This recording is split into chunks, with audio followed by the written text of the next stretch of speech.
LiberalViewer presents. So, welcome to the July 24th edition of Liberal Viewer Monday Media Mix-Up. Thanks for joining me. I'll be using the 10 best, most newsworthy clips I picked out from the Sunday morning news analysis shows from the big five corporate outlets of ABC, NBC, CBS, CNN, and Fox News, the so-called corporate media here in the United States, except there's actually no NBC News Meet the Press on Sunday, despite their motto, if it's Sunday, it's Meet the Press. Well, not if there's golf in the UK, apparently.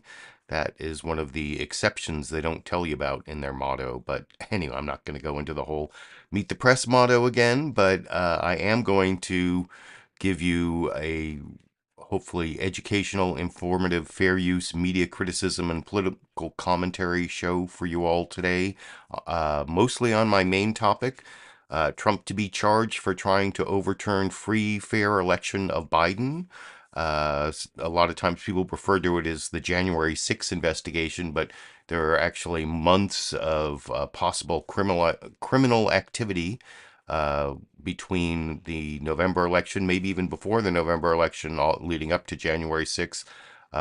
There is every indication, there was breaking news right after my show last week, or last Tuesday actually, that Trump said that the previous Sunday he had gotten a target letter, that there were a few crimes mentioned. There's been some reporting on it, that depriving a conspiracy to defraud the United States, depriving someone of their rights, particularly in this case their right to vote. And then a lot of news organizations have been reporting on witness tampering, but it's not actually witness tampering. That's just shows that a lot of reporters just read the title of the statute. It's 18 USC 1512, which is titled witness tampering, but longtime viewers of my show, when I was talking about this way back around the January 6th committee hearings, what's really in 18 USC 1512 is 18 USC 1512 sub C sub 2, which is obstructing an official proceeding. And obstructing an official proceeding, in this case, the certification of the votes on January 6th, and that's a felony that carries a sentence up to 20 years in prison. Just Google 18 USC 1512 and scroll down to sub C sub 2, and you'll see what I'm talking about. Already gone off on a whole tangent, and I haven't even gotten to my main topic. There'll also be some follow-up on last week's topic about the Earth getting too hot. There was more coverage of that and climate change in the news summaries, and I'll even have Jay Inslee responding to one of Donald Trump's bad opinions on climate change as my final clip. In fact, down in the video description, I put short summaries of all 10 of the clips, and you can follow along or skip ahead if there's something that interests you more, I suppose. And then for my political comedy, I'm going to take a Fox News bias clip from Fox News Sunday. This has like multi levels of bias, and they've been talking about this like nonstop all day today on Fox News. They're really going after Vice President Kamala Harris for this speech she made down in Jacksonville, Florida, complaining about the new curriculum standards for the teaching of Black history in Florida. Basically, there's this one line in there that says that they want to teach that slaves actually could learn skills while they were slaves and that they personally benefited from. And so they're like trying to look at the good side of slavery or whatever. And so Kamala Harris went down there and talked about it. And first it starts with a clip of what Kamala Harris said, but they cut out like the atrocities. There's like a real tell here.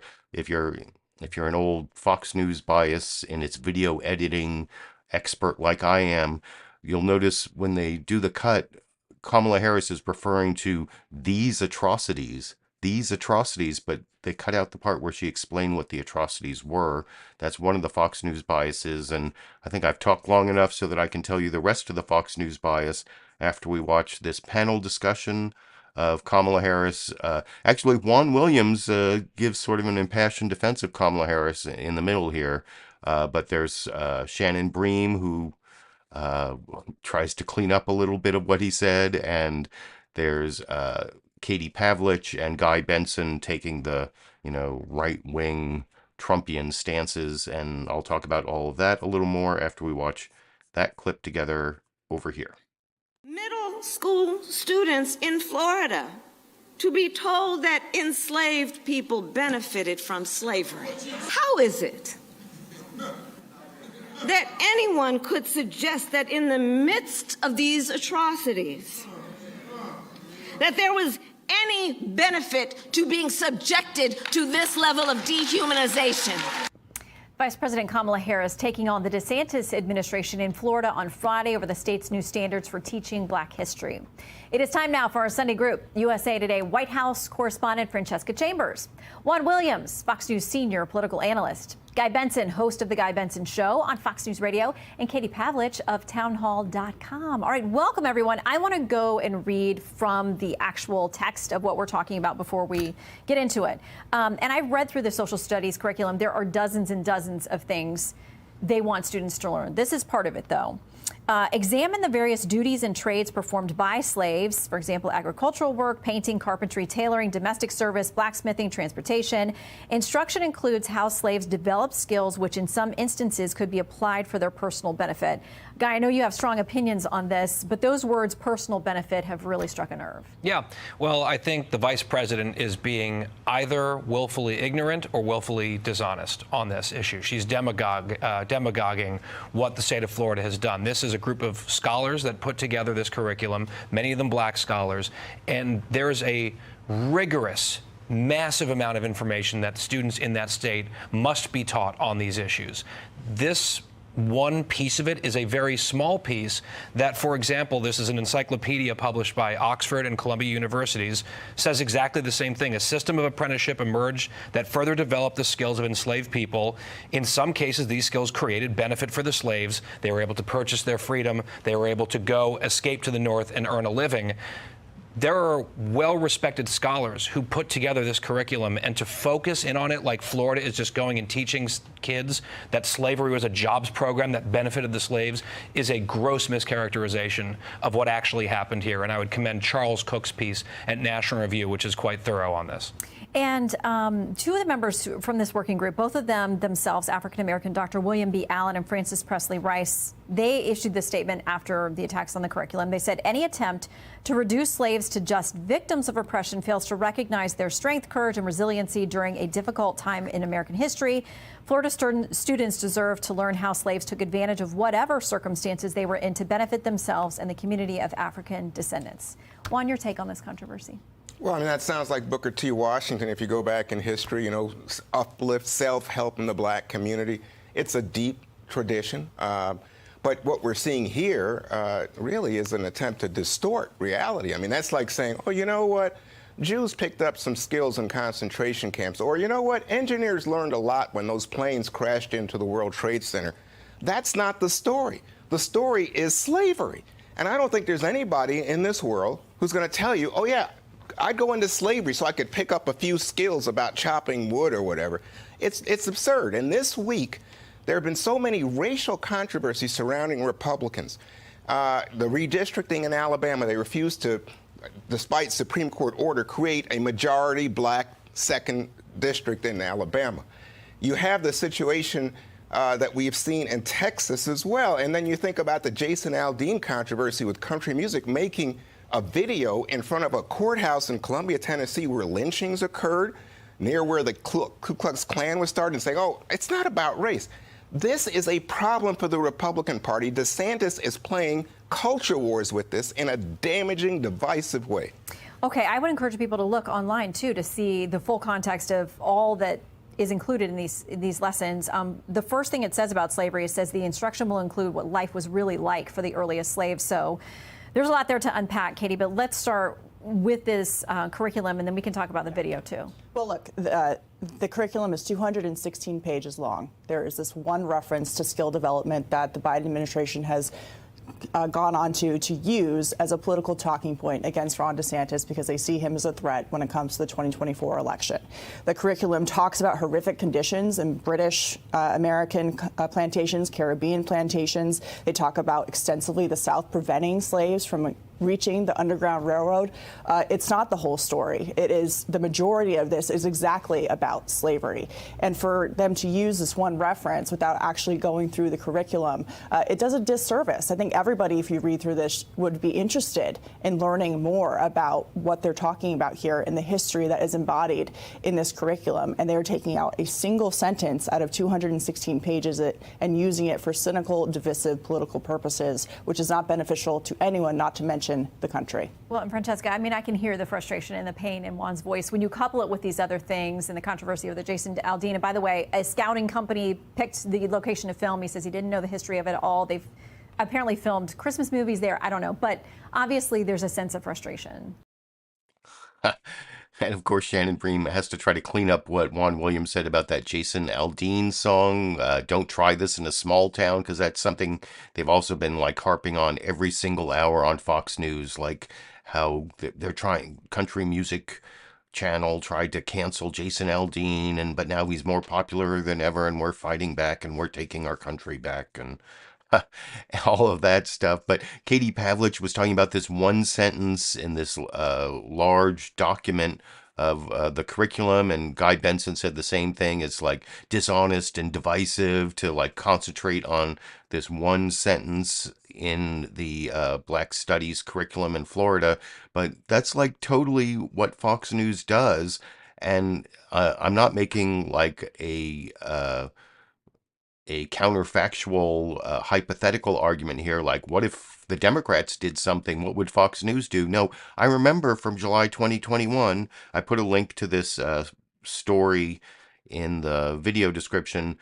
The Department of Education under Biden put out this long document for schools on how to reopen after COVID, and there was like a link in a footnote to this, well, they're saying critical race theory, but it was this abolitionist teachers collective or something, where it was just like one little link in a footnote that for talking about equity and inclusion in this paragraph, and how it's important to make people feel included, and to make sure that everyone is brought back. And anyway, so that was something back in July 2021. Fox News spent like weeks on that Department of Education link in a footnote thing, that was almost exactly what now they're saying that Vice President Kamala Harris is dishonest for concentrating on this one line in the Florida curriculum. And then they also kept saying that she, in addition to they're criticizing Kamala Harris for leaving out everything else, but what they left out from her speech, they left out, as I was saying before I showed the clip, what were the atrocities she was talking about? She talked about these atrocities, and they edited her speech so that she never even, they never showed what atrocities she was talking about.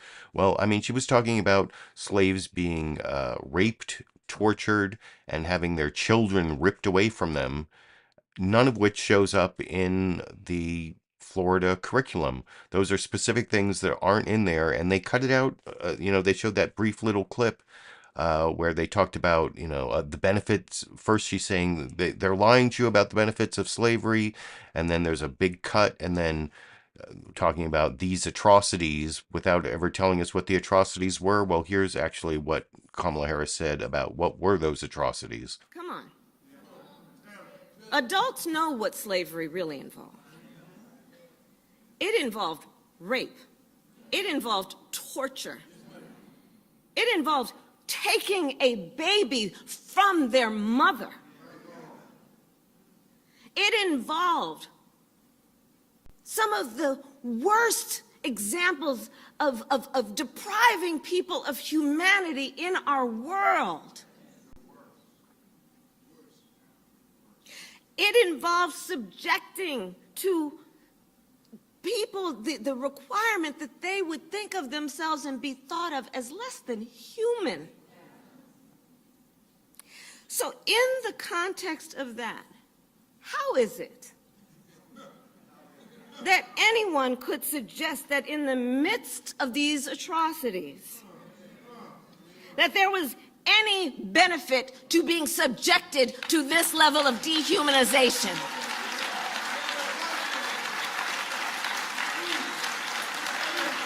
In the midst of these atrocities, that there was some benefit.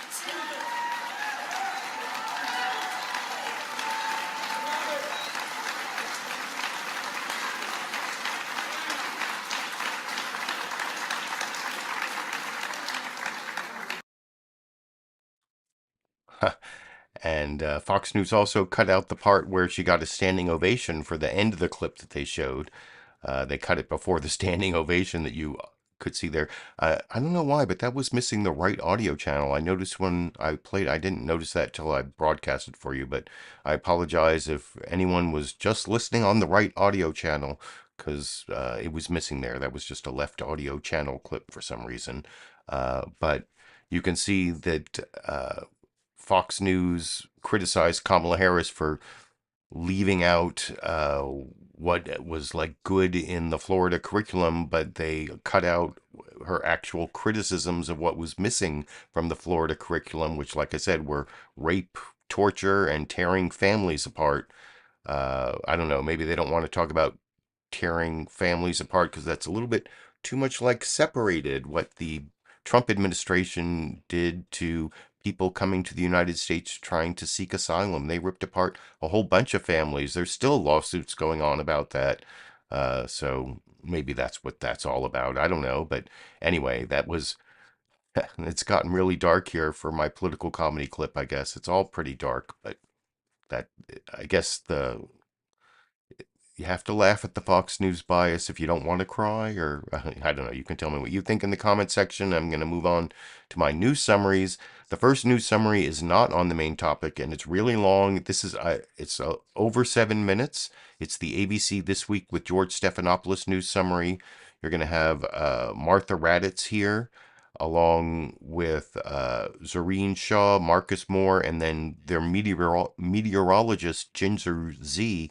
And this is to kind of juxtapose with the CBS News Face the Nation news summary that I showed you last week, which was also like 7 minutes long. And I showed you the whole thing because they talked about climate change in a way that is mostly about extreme weather and not about climate and climate change. This news summary is a little bit better. They talk about like human activities and human accelerated climate change a couple times in this news summary, but it's mostly about extreme weather. And I don't know why they focus so much on coral reefs, which you'll see also happens in the CBS News Face the Nation news summary that comes next. But anyway, I normally don't do clips that are 7+ minutes long, but I wanted to juxtapose it, like I said, with last week's CBS News Face the Nation news summary that is kind of on climate change. And it's like you have to give some credit to the corporate news media for covering climate change when we're, I think in this news summary, you're going to hear about the hottest temperatures, the hottest month in 6,500 years, and something about human activities, but not really about carbon and carbon emissions. There's not really much about carbon emissions, which is why I want to show you the whole thing so you can see how they sort of diffuse the coverage into extreme heat and bad weather rather than large corporations creating lots of carbon that is killing us all. And that's because they're the corporate media, and I'll talk about that a little more after we watch that clip together over here. And welcome to This Week. Wherever you are joining us from this morning, the scorching summer heat wave, unlike anything we've seen before, is affecting your life. It's engulfed parts of the country for weeks, torching the southwestern and eastern United States with triple-digit temperatures, leaving tens of millions of people under heat alerts this weekend. It is a life-threatening emergency. The extreme heat is also searing Europe and Asia, putting the world on track once again for the hottest month ever recorded. It's a record that is not likely to stand for long, as scientists warn that human activities contributing to an increasingly warming planet could lead to a future where weather like this will become more common, more deadly, and longer lasting. It's an urgent global challenge for people, their communities, their countries, and the planet we all share. We'll cover the relentless heat from all angles this morning, beginning with Zohreen Shah just outside Palm Springs, California. Good morning, Zohreen. Good morning, Martha. The Palm Springs area, as you know, they are used to this heat, but they've never seen anything like this before. This is incredibly dangerous, and this is just one of the many communities in this region facing this challenge of this long heat wave. And you get a sense of the strain on the communities just being out here. Yesterday, we were in downtown Palm Springs, in the heart of that city. People finally came out in the evening, but it was practically a ghost town in the afternoon compared to a normal summer night. It is just too dangerous to be outside during the day. You could feel it. And the fear is that a prolonged stretch like this can impact businesses and just the entire ecosystem in a very big way. Palm Springs reached a record 9th consecutive day of over 115 degrees. The all-time record high in Palm Springs is 123 degrees. And on Friday, the area hit 120, inching very close to that record. Now, we were here with firefighters yesterday, too, and they tell me they have seen 26 pure heat-related incidents and illnesses in the Palm Springs region since just Friday. They actually predict that the actual impact of the heat on emergency incidents is actually a lot higher than that, too. Martha? Zohreen Shah, thanks so much to you. Let's go overseas now. Europe suffering through an intense heat wave with the highest temperatures ever recorded in some countries. Marcus Moore is in Greece, where wildfires have raged for nearly a week outside Athens. Good morning to you, Marcus. Well, good morning, Martha. What's been happening here, particularly in southern Europe, is unprecedented. Not only have the records for daily high temperatures been broken in many places, but also for the duration of some of these heat waves. Spain right now seeing temperatures over 100 degrees. Italy, the same story there. And here in Greece, officials expect this current heat wave to extend to 17 days. That has never happened before. It's been so hot here that famous attractions like the Acropolis have either curtailed their hours or they have shut down completely. Residents and tourists are being urged to hydrate and to stay indoors. And as you know, the hot, dry, windy conditions have been fueling dozens of wildfires across parts of Greece. Several European countries have sent in reinforcements to help Greece try to stay ahead of these fires that have been burning now for nearly an entire week. And right now we know that about 800 firefighters are involved in this fight. There have been mass evacuations on Rhodes Island, which is in southeastern Greece, where the flames have threatened homes and at least 2 resort hotels. Martha, they are hoping for a break in the weather to come on Monday, but it won't last long because another heat wave is expected to last through the rest of the next week. Martha. Truly a critical situation. Thank you, Marcus. As the planet records its hottest days, weeks, and months on record this summer, we want to look at how we got here and what can be done to slow this down, both on land and at sea. Here's ABC's chief meteorologist and climate unit managing editor, Ginger Zee.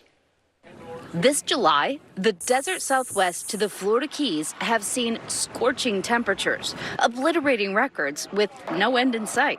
Earth's hottest 20 days ever recorded by human instruments have all been measured this month.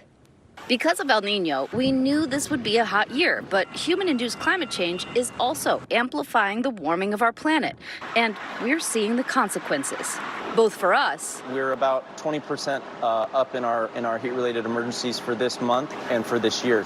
But also in the oceans. We are seeing ocean temperatures that are far exceeding bleaching thresholds that we normally only see in August and September. Florida's reef has taken a beating over the last 4 decades, losing more than 90% of its live cover due to pollution, hurricanes, and consistently warming water. The team came out to monitor this site a few weeks ago, and the corals were looking pretty good, but our water temperatures at that time were 91 degrees. We joined the team at the Florida Aquarium to check on Florida's coral reef. Here we go. Within seconds, we saw it. It's all white. It's dead. That means within the last 2 weeks, bleached, gone. This will likely be the worst bleaching event that the Florida Keys has ever seen. Immediately when we went in, you saw white. Yeah.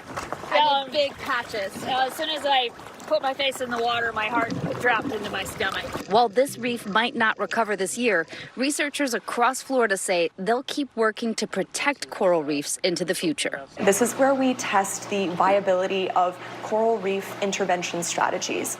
But they can't do it alone. Can our Band-Aids like this fix forever? Band-Aids certainly can't fix it forever. We need to take action to stop the warming of our planet.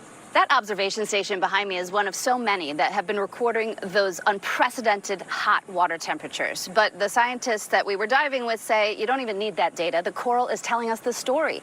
All of this, both the marine scientists, the meteorologists, and climatologists say have a really heavy fingerprint of human amplified climate change. And that's why the talk about emissions and reducing them is all important.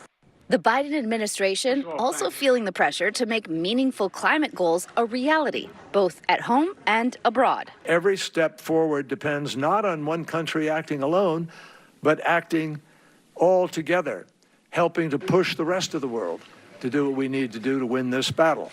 But the 2024 presidential election raising questions about how big a priority climate will continue to be on the national stage. The oceans will rise over the next 3 years by 1/8 of an inch.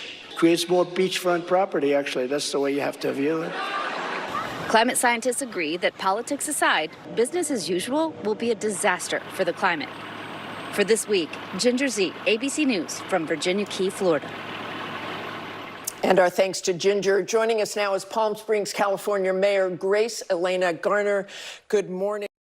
And I don't have the Palm Springs mayor in a later clip. I do have Jay Inslee in the last clip. And Jay Inslee actually talks about carbon emissions. They had Ginger Z, their meteorologist, on there.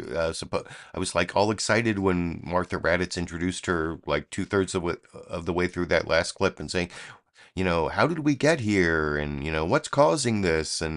But I mean, there was a little bit of talk of like human activity accelerating climate change, and the word emissions was in there. But the word carbon didn't show up, and not like we're like pumping all this carbon into the atmosphere and we have to stop. That's, I don't know why that didn't show up. But Jay Inslee actually mentions it here in the live chat. You can read the whole transcript of ABC's This Week with George Stephanopoulos from Sunday, and you can see like if they ever mentioned carbon, and I think it was only Jay Inslee who really did. So that's why I showed that whole long clip, and it's kind of like the 7-minute Face the Nation news summary I showed last week, where they spent a lot of time on the weather. And I don't know, is it like, I guess, like people snorkeling in Florida is good video? Like, couldn't you have spent more time on, you know, how carbon emissions are warming up the planet, and, you know, how many parts per million before we get up another 2 degrees centigrade, or, you know, whatever, you know, some like real information that we could use rather than Ginger Z and her like mask and snorkel you know, like swimming around in the green water. There was like way too much focus on that and not enough on the facts that we need to know, in my opinion. But you can let me know what you think in the comments section.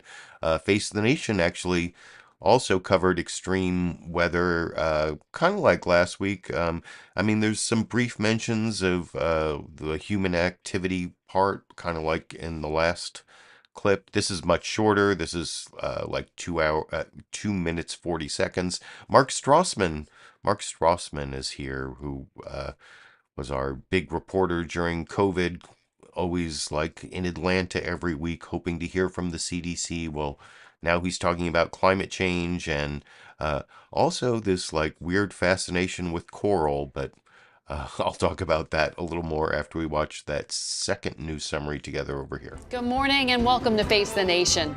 The excruciating heat and severe weather continues here in Washington, and more than 75 million Americans are under a hot weather watch today. Here's our Mark Strassmann. Phoenix, wilting in the valley of the sunstroke. Dehydration, dizziness, delirium. No surprise given today's forecast. A record 24th straight day with temperatures hitting 110 degrees or more. I've been sweating all over my body. People wither in weather this hot. And July's poised to become Earth's hottest month in at least the last 6,500 years. Ask Palm Springs, California, and our Carter Evans. No kids on the playground today, and you can understand why. The temperature here on the slide is 171 degrees. Today's forecast will be a continuing meditation on climate change, with more dangerous highs expected today. Phoenix, 113. Las Vegas, 113. Tucson, 109. In the U.S., more than 3,500 temperature records have been set this month alone. Keeping cool can be a matter of life and death. America's leading weather-related killer, not hurricanes, not tornadoes, excessive heat. A heat wave that drives dozens of people or more to an emergency department is a mass casualty event. Officially, extreme heat kills roughly 700 people a year. But experts like Dr. Chris Tedeschi, a Columbia University emergency physician, believe the actual death toll is much higher. This is a big stress. And there's a limit. At some point, your body's not made to function in these temperatures. It just doesn't work. Also strained, power grids in Southern California, Arizona, and Texas. Some areas could see rolling blackouts. Even the oceans feel heat stress. Shocking oceanologists, temperatures throughout the Gulf of Mexico and the Caribbean, up to 5 degrees warmer than usual. That's endangering coral reefs, critical because they both nourish sea life and provide a natural barrier against storms heading to shore. Later this week, like heat itself, the heat wave and its misery could rise to the country's midsection. More Americans about to sweat through the hottest days in modern history. That's Mark Strassmann in Atlanta. We go now to the mayor of Phoenix, Kate Gallego, who joins us from... And I'm not going to show you the mayor of Phoenix interview, but you saw Mark Strassmann, like, somewhere in his report, he talked about, like, all of this extreme heat is making us meditate on climate change or something, but it was still really all about how hot it is. Like, do I need to know how hot the slide is in the playground? Maybe you could tell me more about how carbon emissions from large corporations are destroying our planet. You know, why is all of this warming taking place that still seem to be missing? Maybe I'm just a stickler for blaming the actual culprits for climate change, but there are like, what is it, like 11, 12 corporations that if they like stopped doing what they were doing, we would anyway. I'm just saying they're not telling me what I need to know about climate change. Even it's more about extreme weather and heat, but that isn't even my main topic. I talked about that more last week. I'm almost at the main topic because we're halfway through the news summaries. We only have 4 since there's no Meet the Press. The last 2 are both only a minute long. First, Fox News Sunday exhibits a bias that you see in a lot of the media, not just Fox News, where they have the partisan political bias, but they also have a bias for like reporting on their polls and for their exclusive events. They always think those are much more important than they really are. And here you can see Fox News Sunday doing both. They're reporting on their new Fox News Sunday poll after they also talk about they have the first Republican presidential candidate debate on August 23rd, which I plan to cover for you. Hopefully I will do a special clip roundup after that debate. And Fox News Sunday lets you know about it and their polling. And you can check out like who's doing what amongst the Republicans, and I'll talk about it a little more after we watch together over here. Hello from Fox News in Washington. Just 1 month from now, the Republican candidates for president are set to face off for the first time in Milwaukee. But first, they have to get to the debate stage. Polling is just one part of the RNC's criteria, and today, new polls from Fox Business lay out where the GOP race for the White House stands in 2 key states. So let's get straight to it. First to Iowa, and the first in the nation caucuses. In a survey of Iowa Republicans, former President Trump leads by 30 points among likely caucus goers, followed by Florida Governor Ron DeSantis at 16% and South Carolina Senator Tim Scott at 11%. And in South Carolina, the former president leads by more than 30 points, with the state's former governor at 14%, Nikki Haley, Governor DeSantis at 13%, and the state's current Senator Tim Scott at 10%. Of course, a lot can happen between now and the debates, and certainly between now and the first primary contest of 24. So we're tracking every detail for you, and joining us now is one of the contenders, Republican presidential candidate Vivek Ramaswamy. And I'm going to show you a clip, the only time that Fox News Sunday mentioned the looming Trump indictment. Trump said he got a target letter, so the chances of him being indicted either this week or next week, I would bet you $1,000 that Trump will be indicted for trying to overturn the free and fair election of Joe Biden in 2020. Trump will be indicted either this week or next week. The chances of him not being indicted are like 1% maybe.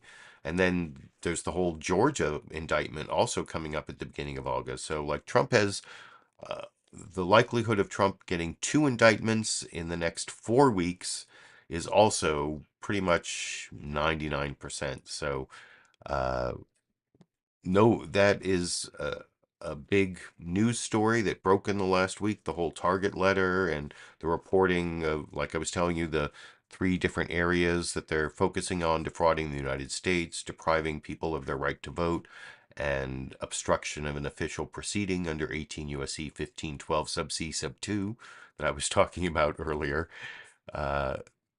Though that's a big news story, and the only of one of the news programs that actually talked about that in their opening was CNN's State of the Union with Dana Bash. In fact, that is the State of the Union this week, apparently. They always start off the program saying what the State of the Union is this week, and it's like waiting for Trump to the third shoe to drop, I believe is how they put it. And then they also talk about the effect on the Republican presidential candidate, the primaries. And I'll talk about that a little more after we watch that clip together over here. Hello, I'm Dana Bash in Washington, where the State of our Union is wondering if a third shoe is about to drop. This weekend, former President Donald Trump finds himself once again at the center of the legal and political universe as he awaits a potential third indictment, this time over his efforts to overturn the 2020 presidential election. That has effectively frozen the Republican primary race while candidates wait to see just what exactly Special Counsel Jack Smith might have uncovered about the party's frontrunner. Today, I'll talk with the 2 most powerful people inside the Capitol during the January 6th attacks. The then House Speaker Nancy Pelosi, who worked to coordinate a police and military response to the riot, and former Vice President Mike Pence, who refused pressure by Donald Trump to overturn the election.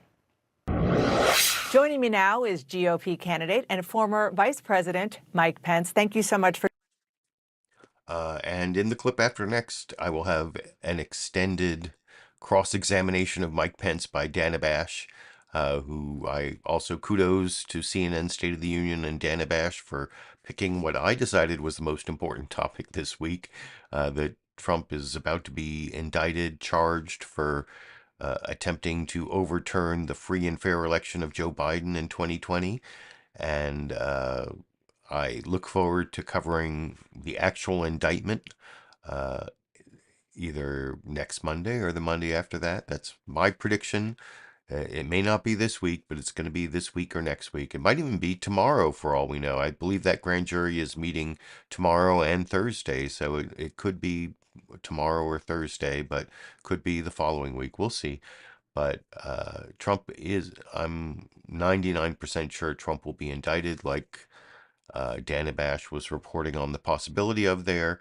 And I'm going to show this long cross-examination of Mike Pence where even though like Trump sent people to hang him, he still doesn't think he should be criminally prosecuted.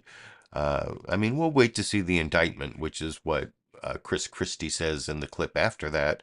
And I kind of have to agree with Chris Christie on that one. But before we get to those two, I promised you earlier that I was going to show you the one mention on Fox News Sunday of this pending third Trump indictment around January 6th related.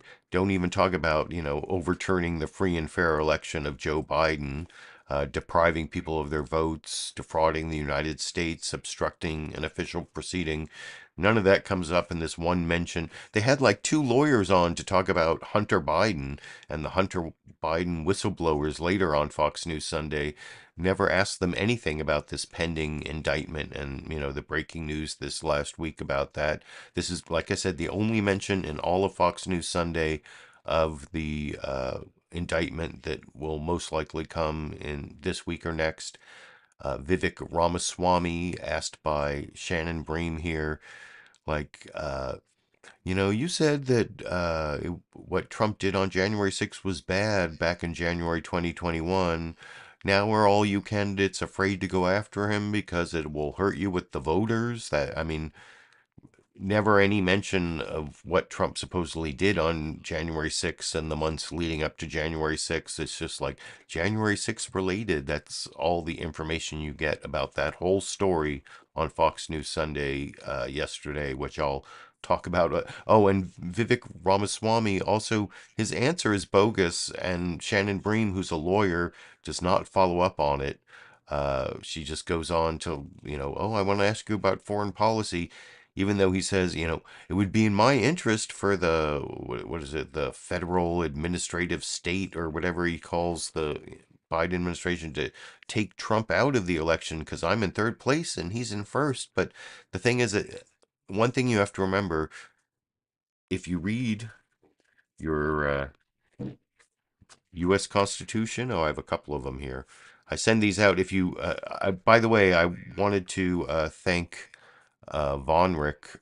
Earlier in the program, I saw that Von Rick not only commemorated the 34 months as a YouTube member of my channel, but also gave me an extra $20 super chat contribution. So thank you, Von Rick, for that.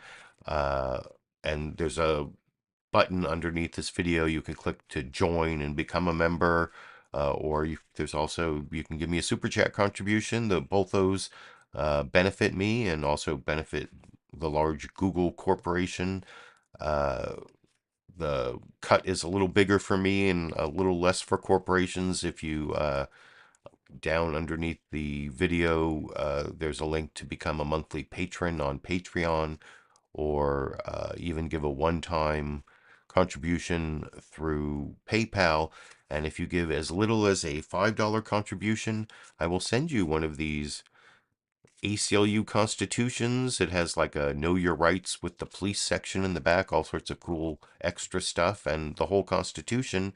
And if you look at that constitution, before I went off on this whole, you can support my channel financially tangent, you'll find that the requirements to be president are you have to be 35 years old, you have to be born in the United States, you have to have lived in the United States continuously for a certain, there are some obscure parts of it, but there is nothing that stops someone who is charged with a crime, convicted of a crime, or even serving a sentence in prison from running for president. So that is something that Vivek Ramaswamy says in this clip that is totally bogus, that Shannon Bream doesn't follow up on. Now, I've totally pre-criticized the clip. I'll talk about it a little more after we watch together over here. Okay, let's talk about President Trump, because there's been a lot of criticism that you're not taking direct shots at him, that you're not actually running against him. You've talked about that you think that you could possibly pardon him should you have become president. He's potentially facing another round of federal charges in connection with January 6th. Here's some of what you said just a week after that actually happened in real time, one of your tweets. You said, what Trump did last week week was wrong, downright abhorrent, plain and simple. You've referred to the disgraceful Capitol riot and Trump's egregious behavior. In one of your books, you went on to say that he lost, then wrongfully claimed he didn't lose the election, that it was stolen, and then raised millions of dollars off of his supporters. So why are you and the other candidates now so quick to defend him? Are you worried about the punchback you would take for him if you're actually critical of that behavior now? To the contrary, Shannon, I've been consistent all along that I would have made different judgments than Donald Trump made. That is why I am running in this race for the presidency, the same race that he's in, because I would have made different and I believe better judgments for the country. But a bad judgment is not the same thing as a crime. And when we conflate the two, that sets a dangerous precedent for this country. I don't want to see us become some banana republic where the party in power uses police force to arrest its political opponents. Now that I'm third in the national polls, self-interestedly, it would be much easier for me to win this election if Trump were not the front runner, if Trump were eliminated by the federal administrative police state. But that's not the right thing for the country. To my critics, Shannon, I think they're right about one thing. I am not running against anyone in this race. I'm not running against my fellow GOP primary contenders. I'm not even strictly running against Biden. I am running for this country. And I think that's something we've long missed in our conservative movement. Too long we have been running from something. I am leading us to something. But the reality, to our vision of what it means to be American. I think that'll be successful. The reality of a primary is that you do have to convince people to pick you over these other candidates. So we'll see. I know that you're feeling confident about making the debate stage, but that's where some of these dust-ups are going to happen as you guys try to differentiate from each other. I want to talk about foreign policy. You've made a lot of... Yeah, so I kept that playing so you can see that Shannon Bream did not do a follow-up on any of the topics I mentioned before I showed that clip. That was kind of a bogus answer from Vivek Ramaswamy. You can let me know what you think in the comment section as to whether that was another Fox News bias example. I think it was. But the next clip is, I think, the cross-examination of the week, Dana Bash. Well, I mean, at one point, it peaks about, this is a little over 5 minutes, and I took the beginning of the interview or the beginning of Dana Bash's discussion with Mike Pence about whether Trump should be responsible criminally for what happened on January 6th. At the beginning, he just like rehashed things he said before, he just, we should leave it up to the American people to decide, it shouldn't be a criminal matter. And, I disagree, but well, whatever. Actually, if you're really interested, you can read the whole transcript here of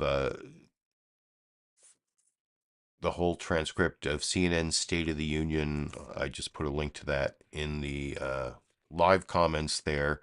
But this is the part where Dana Bash really... Mike Pence also has this excuse. Well, I was traveling a lot then. I don't know what Trump was doing in the days leading up to January 6th. And she, gives him that and says, well, but are you still going to say Trump shouldn't be prosecuted if he gets indicted in the next week or so and there's all this evidence? Are you going to wait and see the evidence? And no, Mike Pence is not going to wait and see the evidence. It's his answer is kind of bogus. And then Dana Bash gets caught making kind of a snarky comment, and Mike Pence gets all moralistic about how great his supporters are, that, Republicans don't actually, the right-wing base Republican Party doesn't really want to hang Mike Pence, because that's the snarky comment that I've kind of spoiled for you, and I'll talk about with you a little more after we watch that clip together over here. To follow up and to say, you're right. I remember you were traveling a lot and you weren't in every meeting that he had. This is what the special counsel has been doing, gathering evidence. If that evidence does point to an actual crime, you still think that it's better for the country that he not be indicted and held accountable? Well, look, it's not just what the former president has said about his situation. I mean, look, we had whistleblower testimony on Capitol Hill this week that, in all fairness, was largely ignored by much of the national media. Well, no, we did that, but I just want to ask IRS about agents this. that were talking about obstructions of investigations into the president's family, and then we learned about one instance after another of FBI officials saying that they were obstructed from asking questions. I'll be honest with you, as I traveled around New Hampshire, I heard again and again from people about a deep concern about unequal treatment of the law, and it's why I said to people, if I'm elected president of the United States, we're not just going to have a new attorney general, we're going to clean house among all the senior leadership at the Justice Department, and we're going to appoint men and women of integrity who will have the confidence of Americans across the political spectrum for their commitment to the rule of law. Sir, and I hear what you're saying about that, and I'm sure you are hearing that on the campaign trail, but because you have a very unique perspective, because your life and the life of your family was at risk that day, which you have talked about very extensively. You still believe that the former president should be held to a different standard if what you experienced turned out to be based in breaking the law, and that is shown through evidence found by the special counsel's investigation? Well, Dana, let me be very clear. President Trump was wrong on that day, and he's still wrong in asserting that I had the right to overturn the election. But what his intentions were, and as you know, criminal charges have everything to do with intent, what the president's state of mind was. And I don't honestly know what his intention was that day, whether as he spoke to that crowd, as he tweeted during the riot itself. But for my part, from what I saw, as I've said, his actions were reckless. I believe that history will hold him accountable. I believe that Republican primary voters know that we need new leadership in this party. I know that some of the pundits and the pollsters think it's different out there, but I got to tell you, based on the enthusiasm and the support that we're seeing, not only across New Hampshire this week, but Iowa and states around the country, I'm absolutely convinced that we're going to have a new standard bearer in this party, and we're going to work every day to make sure it's us. I just have one last question about this, because this is so personal to you. And when I say this, I'm talking about the potential for violence. Donald Trump said this week, talked about how his supporters might react if he is charged and faces potential jail time. I think it's a very dangerous thing to even talk about, because we do have a tremendously passionate group of voters, much more passion than they had in 2020 and much more passion than they had in 2016. I think it would be very dangerous. Does that kind of rhetoric worry you? Well, it doesn't worry me, because I have more confidence in the American people and in the people in our movement. Look, it was one of the things that infuriated me on January 6th with what I saw, people ransacking the Capitol and engaging in violence against law enforcement officers, Dan. I just, I would say not just the majority, but virtually everyone in our movement are the kind of Americans who love this country, are patriotic, or are law and order people who would never have done anything like that there or anywhere else. So I have more confidence in the American people than that. I hear my former running mate's frustration in his voice, but I'm sure the American people will respond in our movement in a way that will express, as they have every right to, under the First Amendment, to express concerns that they have about what they perceive to be unequal treatment of the law. But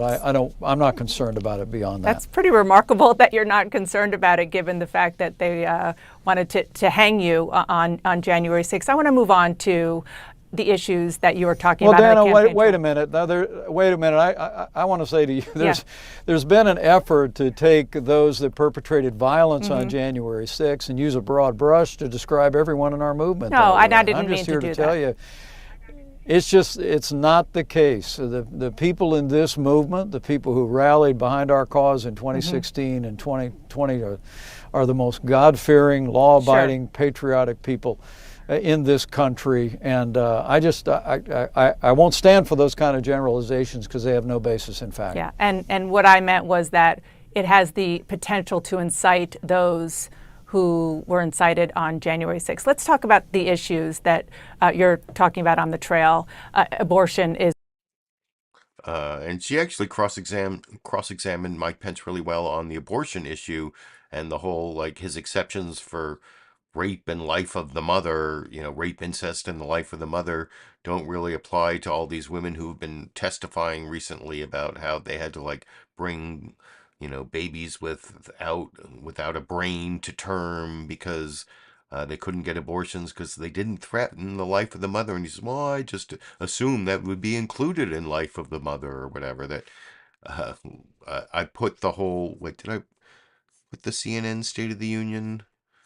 Let me if I didn't here, hold on one second.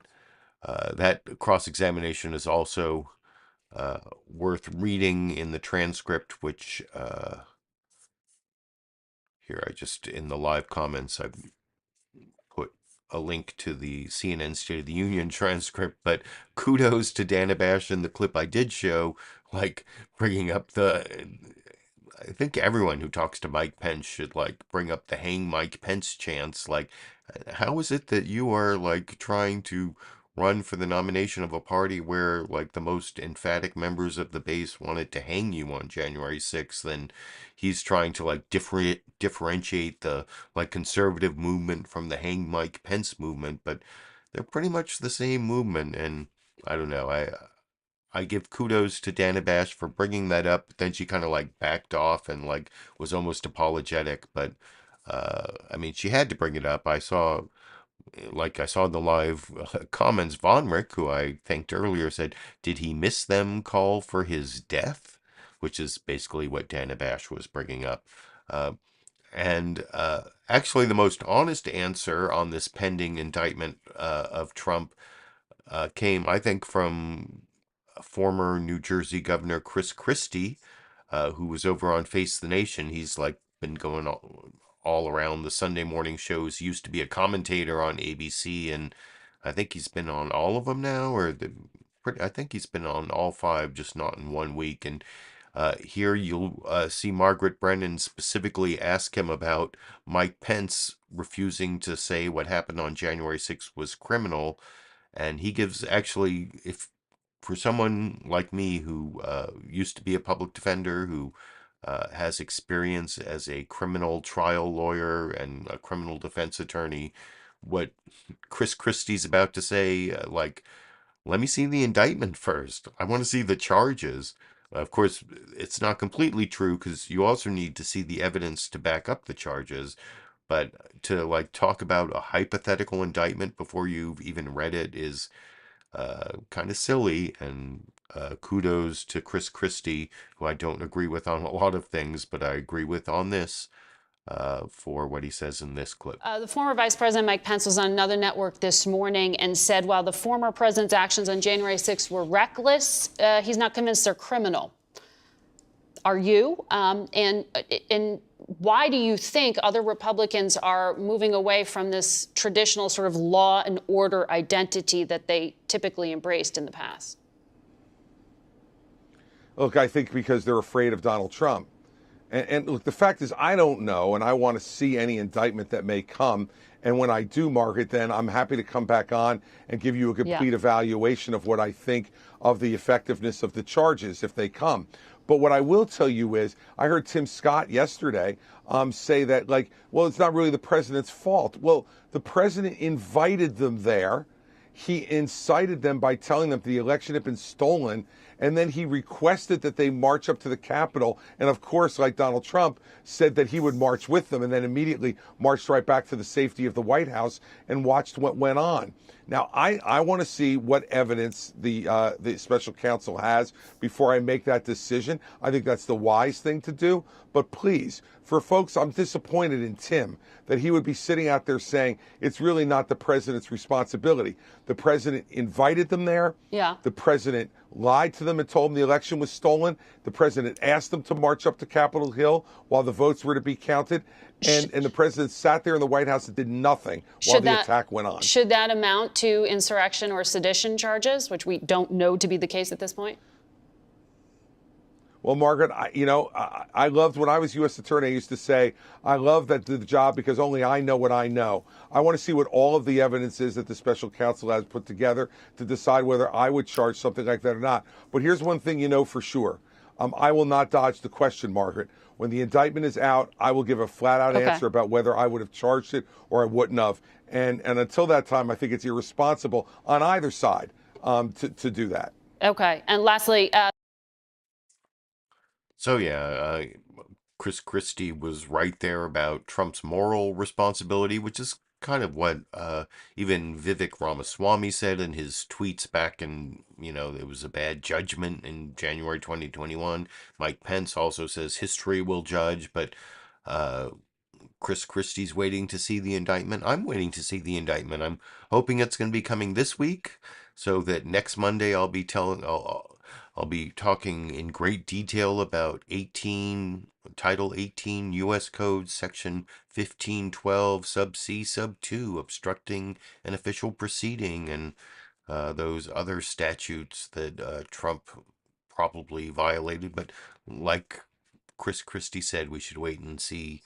I'll talk about it in great detail once we see the indictment. And then the final clip I want to show you, although there's sort of like a prep clip, it's the end of the ABC This Week with George Stephanopoulos news summary, where they talked about the climate change deniers in the Republican Party. I'm going to show you that clip again briefly before Martha Raddatz asks Jay Inslee, what would he say to climate deniers, Republicans or others who don't believe in it or don't care about it. And this is actually one of the reasons the main topic is so important. I mean, the main reason that it's so important that Trump be indicted and held responsible for what he did, because I think it will make it less likely he's elected president, and his election as president would be a huge blow to the United States as a democratic republic. High likelihood of the destruction of our democratic republic because of his corrupt authoritarian tendencies that he's made even more clear since he's been out of office. But as a corollary to that, another reason it would be bad to have Trump as president is because one of the biggest threats to humanity right now is this problem with climate change, and he's joking about it, which was shown in the end of that ABC This Week with George Stephanopoulos news summary. If you don't remember, here's like the clip of Trump joking about beachfront property over The here. oceans will rise over the next 3 years by 1/8 of an inch. Creates more beachfront property, actually. That's the way you have to view it. Of course, that's not even true as because if there's more ocean, that's like less beachfront property. Like you're eroding all the beachfront property. I mean, I guess you might have new beachfront property where there wasn't beachfront property before, but you're destroying a whole bunch of old beachfront property. But I just wanted to remind you of that when you see Jay Inslee talking to Martha Raddatz about Trump, other Republicans, and people who just don't care about or believe in climate change over here. You have, just quickly if you can, you have candidates out there like Donald Trump who mock the idea of climate change, and there are a vast number of Americans who ignore it, don't care about it, or don't believe it. How do you convince those people it's time to care? Well, we can't wait for Donald Trump to figure this out. We don't have time to mess around, to wait for this knucklehead to figure this out. We just got to make sure he's not in office. And the way we do this is vote against climate deniers. Vote against people who refuse to assist this moral and economic crisis that we have. You can't wait for these folks. You just got to make sure they're not in office where they can do damage. Let them go off and play golf. We'll solve this problem. It's a solvable problem if we work together. And people are coming around to this very, very rapidly because their homes are burning down. They're choking on smoke from the Canadian fires.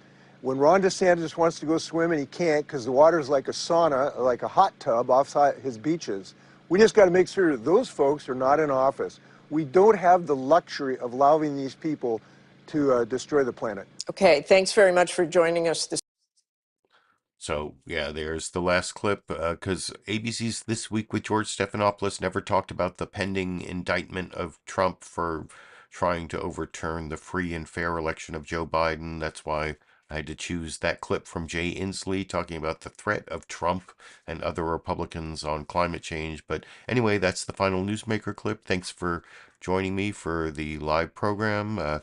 Thank you to my recorded show viewers for leaving your comments and letting me know what you think about the time and effort I put into putting together this program. It takes like 8 to 10 hours a week, and that's why earlier I asked for financial support if you want to keep me doing this. But actually, I've already committed to doing this all the way through January 2025 every Monday, so maybe I'll have some reason to upload a video in the next week, but otherwise I'll see you next Monday and every Monday for my LiberalViewer Monday Media Mix-Up, all the way through the 2024 election cycle and January 2025. Until then, I guess I will be seeing all of you around the internet.